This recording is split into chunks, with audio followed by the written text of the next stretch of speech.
In just 4 blistering minutes, the pride of the Regia Marina was obliterated.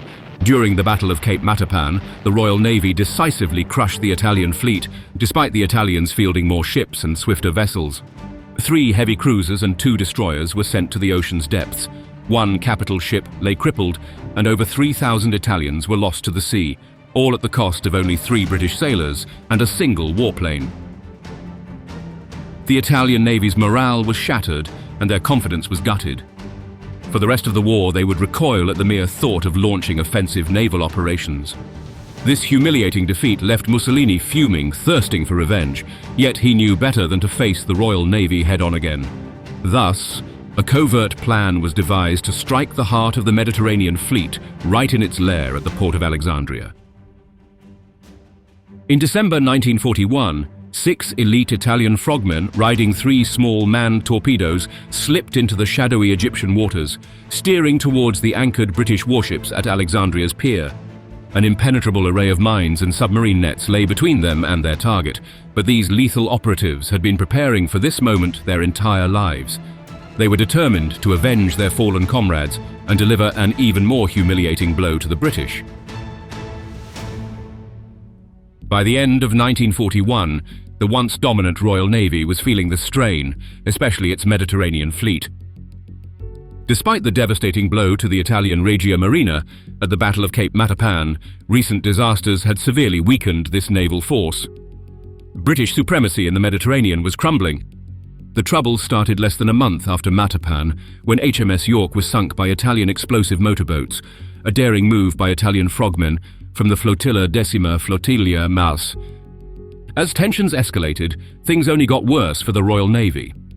On November 25th, the battleship HMS Barham met a catastrophic fate, struck by a torpedo from U-331, resulting in a massive explosion that claimed over 800 sailors' lives. The cruiser Galatea faced a similar doom, torpedoed by U-557 on December 14th.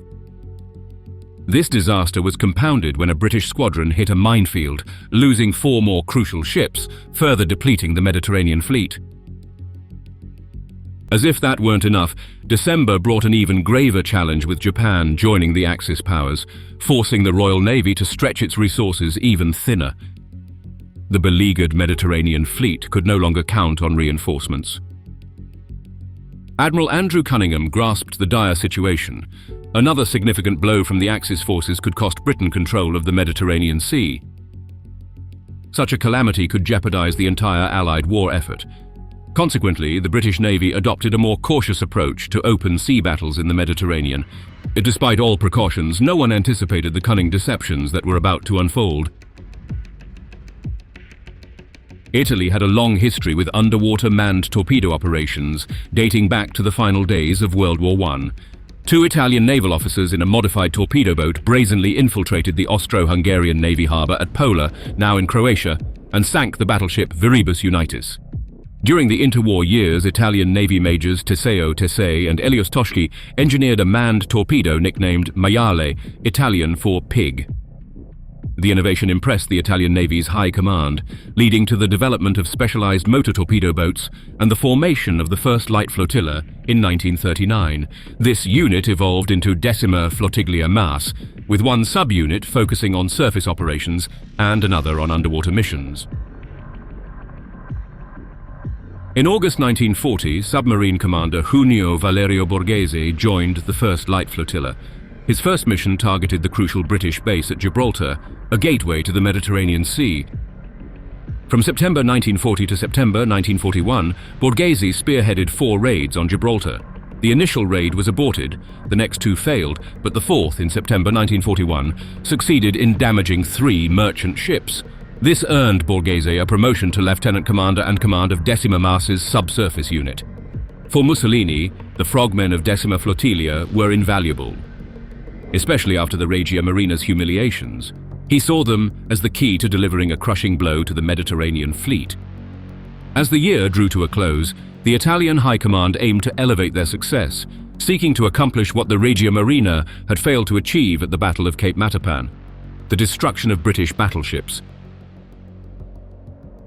Reports from agents in Alexandria and aerial reconnaissance gave the Regia Marina a precise and detailed understanding of Alexandria's harbour defences, a daunting fortress of minefields, net barriers, shore artillery, machine gun emplacements, and relentless patrols both on land and sea. A towering seawall stretched from the northern peninsula, almost completely enclosing the harbour's protected waters, leaving just a single opening at the southern end. This narrow entrance was guarded by an anti-submarine net, opened only for authorised vessels. Outside the harbour, a minefield bristling with contact mines lay 20 miles to the northwest. Closer to the harbour, rows of lobster pots, smaller mines activated remotely by radio, formed lethal lines and rings. Following the success at Gibraltar, Commander Ernesto Forza, overseeing the Alexandria raid from Athens, assembled a dozen of the most senior and seasoned underwater commandos. Borghese recalled Forza's terse briefing, quote, "We need 3 crews for an imminent operation. All I can disclose is that it differs from the Gibraltar missions in one crucial aspect. Returning is highly uncertain. Who's willing to volunteer?" Without hesitation, every man stepped forward. From this resolute group, 3 Mayal crews were chosen. Lieutenant Luigi Duran de la Pen and Petty Officer Diver Emilio Bianchi, Engineer Captain Antonio Marcellia, and Petty Officer Diver Spartaco Shergat, and Gunner Captain Vincenzo Martellotta, and Petty Officer Diver Mario Marino. A backup crew, Surgeon Sub-Lieutenant Spaccarelli and Engineer Feltrinelli, were also included in case of any issues with the primary teams. The mission was dubbed Operazione EA3, Operation EA3, marking it as the 3rd assault on Alexandria. Training kicked off at their base in La Spezia, on Italy's northwestern shore, with the attack slated for the night of December 17th. The battery-powered torpedoes, designed for this daring raid, measured 22 feet in length, with a top speed of 2.5 miles per hour, a range of 10 nautical miles, and a submersion depth of 98.5 feet. Each carried a 661-pound warhead in the bow while the crew rode midsection. Behind the second diver, who sat aft of the pilot, a toolbox contained vital gear, net cutters, net lifters, magnetic clamps for explosives and additional rope, everything needed to breach the harbour's daunting defences. The mission plan was a perilous and audacious gamble. 6 men would embark from Greece aboard a solitary Italian submarine, undertaking a grueling 700-mile journey to Alexandria's waters. Upon arrival, the commandos would slip into the water, mount their specialized manned torpedoes, and stealthily navigate toward the hulls of 3 of the largest British capital ships in the port. The docks were a fortress of security bristling with surface surveillance and laden with mines and nets below. The frogmen had to outmaneuver all these obstacles, reach the ships, plant the explosives, and escape undetected. The targets, battleship HMS Valiant, HMS Queen Elizabeth, and the carrier HMS Eagle, would be rocked to their foundations as the explosive charges ripped gaping holes in their hulls, sending them to the bottom of the bay in mere minutes. Previous missions had failed when enemy aircraft spotted and attacked the transport submarines during transit. To mitigate this risk, the Italian submarine was to travel submerged at maximum depth during the day, surfacing only at night to refresh cabin air and recharge batteries. Unbeknownst to them, the Italian frogmen were in for a tougher challenge than they had anticipated. Admiral Andrew Cunningham, aware of his fleet's vulnerabilities, knew it was a prime target for attacks and sabotage. The British were fully cognizant of Italian manned torpedo technology and the tactics used by the Italian frogmen, having captured one of the torpedoes from the second Italian attack on Gibraltar. Additionally, Italian frogmen were detained after the second attack on Malta. The British codebreakers at the Government Code and Cipher School alerted Admiral Andrew Cunningham, Commander-in-Chief of the Mediterranean Fleet, that decrypted Italian messages indicated Supermarina, the Italian Naval Command, had an interest in the port of Alexandria, though details were sparse. In response, torpedo nets were positioned around the battleships HMS Valiant and HMS Queen Elizabeth, along with other heightened precautions. On the day of the mission, Cunningham received a report indicating that an Italian reconnaissance aircraft had noted Valiant and Queen Elizabeth at their moorings, mentioning the unusually calm sea. On December 18th, GC and CS reported that the reconnaissance was urgent, prompting Cunningham and his staff to issue an alert at 10:25 a.m. stating, quote, "Attacks on Alexandria by air, boat or human torpedo may be expected when calm weather prevails. Lookouts and patrols should be warned accordingly. Cunningham anticipated an attack involving manned submarines and frogmen, likely targeting his largest battleships and carriers. However, the exact timing, location, and details of the assault remained unknown. In response, Cunningham fortified British defences across all Mediterranean bases, laying additional mines and submarine nets around critical ports, particularly Alexandria's military port. The moment the Allies had feared arrived on December 3, 1941, when the Italian submarine Scirè, commanded by Lieutenant Junio Valerio Borghese, set sail from La Spezia with 3 manned torpedoes. A fierce storm on December 16th almost forced Borghese to abort the mission, as he had to keep the submarine submerged far beyond normal endurance limits for the crew.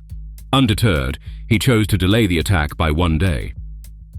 On the night of December 18th, the Scirè reached its launch point at the northern end of Alexandria's harbour.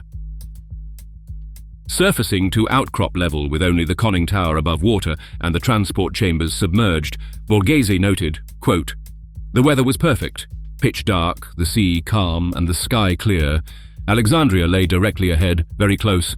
To my great satisfaction, I found we were within a metre of the pre-arranged point." This precision was a remarkable feat after a 700-mile journey, mostly underwater and guided by dead-reckoning navigation. Good fortune continued as coded messages from Athens confirmed the presence of the British battleships Queen Elizabeth and Valiant, as well as the French battleship Lorraine in the harbour. One message also congratulated Bianchi on becoming a new father, which the crews considered a lucky omen. The primary targets included the British battleships and the tanker Sagona. Despite the heavy armour along their waterlines and decks, the battleships' flat bottoms were lightly armoured and vulnerable to explosives placed directly beneath them. At 9 p.m, the reserve crew, donned in full diving gear as the Maiale chambers were underwater, emerged to undertake the exhausting task of opening the chamber hatches. The operational crews boarded their torpedoes. The frogmen silently slipped into the water, just as they had trained countless times, commencing their daring dash towards the heavily fortified harbour. The launch proceeded smoothly until Spaccarelli, one of the men, overexerted himself and collapsed unconscious on the submarine's deck. Feltrinelli discovered Spaccarelli's inert body by chance. He was quickly brought back into the submarine. A greater danger arose as Spaccarelli had left the exit chamber slightly ajar, causing the submarine to take on water. With Scirè's role in the mission complete, Borghese retreated swiftly, struggling to maintain trim underwater. After reaching a safe distance from Alexandria, Borghese surfaced and had the chamber hatch properly secured. Miraculously, despite being feared dead, Spaccarelli began showing signs of life after 3.5 hours. By the time Scirè returned to Leros, he had almost fully recovered. The 3-man torpedoes arrived near the harbour's entrance. The crews paused to eat rations and strategize on breaching the anti-submarine net guarding the entrance. To their surprise, they saw the net being pulled aside for 3 incoming British destroyers. Quickly, the crews positioned themselves behind the last destroyer, slipping into the harbour before the net closed. They then split up, heading toward their respective targets. Lieutenant de la Penne, whose dry suit had been leaking and weakening him in the cold water, decided to maneuver their torpedo over the netting surrounding HMS Valiant, rather than submerge and cut an entrance from below. The daring move worked, and the torpedo soon lay beside the battleship's hull. Suddenly, the torpedo began sinking inexplicably. Later estimations concluded that its rudder got caught on one of the cables supporting the anti-submarine nets, leaving the torpedo incapable of propulsion. The divers rowed it to the bottom, 55 feet below the surface, and then struggled to position the torpedo under the battleship. The effort overwhelmed Bianchi, whose breathing apparatus started failing, making him dizzy and disoriented. Feeling faint, Bianchi surfaced for air but soon lost consciousness. Upon regaining consciousness, he discarded his faulty breathing apparatus and, with no other choice, swam to a nearby buoy to await capture. Realizing Bianchi was missing, de la Penne surfaced to search for him. Unable to find Bianchi, he returned to the torpedo. Over the next 40 agonizing minutes, de la Penne, alone and against all odds, painstakingly dragged the torpedo inch by inch until it was positioned directly beneath the battleship's center. He set the timers and swam to the surface. Meanwhile, Markellia and Shergat reached their target. HMS Queen Elizabeth positioned their torpedo beneath its hull, and set the timers without encountering the difficulties faced by De La Penne and Bianchi. Marceglia and Shergat then evaded a shore patrol and slipped into Alexandria. When Martellotta and Marino finally reached their target, the tanker Sagona, Martellotta became violently ill, vomiting due to exposure and inhaling pure oxygen from his breathing apparatus. Martellotta stayed on the surface while Marino positioned the torpedo beneath the tanker and set the timers. After completing the task, the two commandos swam ashore, only to be promptly captured. The ensuing events were chaotic and intense. As De La Penne surfaced and reunited with Bianchi, a searchlight suddenly illuminated them, and a fierce burst from a machine gun forced their surrender. They were immediately taken prisoner. The two frogmen were first brought aboard the Valiant and briefly interrogated. They were then moved to a security hut ashore before being returned to the Valiant, confined to a cabin on the ship's lowest deck. The British suspected that the Valiant was rigged with explosives and believed the Italians would reveal their location if they valued their lives. All three torpedoes were set to detonate at 6 a.m. At 5:50, De La Penne requested to see the captain of the Valiant. He informed the captain that the ship would soon be blown up, but refused to provide further details. For his refusal, De La Penne was returned to his cabin. At 6 a.m., the charge beneath the Valiant detonated, sending tremors throughout the ship and launching Cunningham, who was on the quarterdeck, 5 feet into the air. Cunningham had been right about the incoming attack, but he never expected it to happen right below his feet. Miraculously, De La Penne and Bianchi survived the explosion. The British fiercely interrogated the captured men, trying to extract information about other explosives, but the Italian commandos remained steadfast. As the interrogation continued, frantic groups of British sailors and Italian prisoners desperately searched the two battleships for additional explosives. At precisely 6:15 a.m., a colossal blast ripped through the hull of HMS Queen Elizabeth, shattering 3 of her boiler compartments. Moments later, the tanker Sagona, which was refueling other vessels, erupted in a thunderous explosion. The captured commandos exchanged proud glances. Despite being prisoners, they had succeeded in crippling the Mediterranean fleet. The last pair of commandos managed to slip out of the harbor. The mission's plan stipulated that any commando who avoided capture should find a boat and rendezvous with the submarine Zafiro, which had been dispatched for this purpose. However, the Egyptian police apprehended Marceglia and Shergat 3 days later for suspicious behavior. Even with all 6 frogmen in British custody, the damage was irreversible. Their daring mission had struck a significant blow, leaving a once mighty fleet reeling from the devastating assault. With just 6 men captured, the Italian Navy pulled off an extraordinary feat, sinking a crucial oil tanker, damaging a destroyer, and disabling 2 capital ships for months. This stunning victory dramatically shifted the naval balance of power in the Mediterranean. Admiral Cunningham imposed a total news blackout to deceive the Axis powers into believing the mission had failed. In a secret session of the House of Commons on April 23, 1942, Prime Minister Winston Churchill informed Parliament of the attack and the Italian frogmen's triumph. He concluded, quote, "Both the Valiant and Queen Elizabeth were sunk on an even keel. They looked all right from the air. The enemy were for some time unaware of the success of their attack." However, Churchill was mistaken.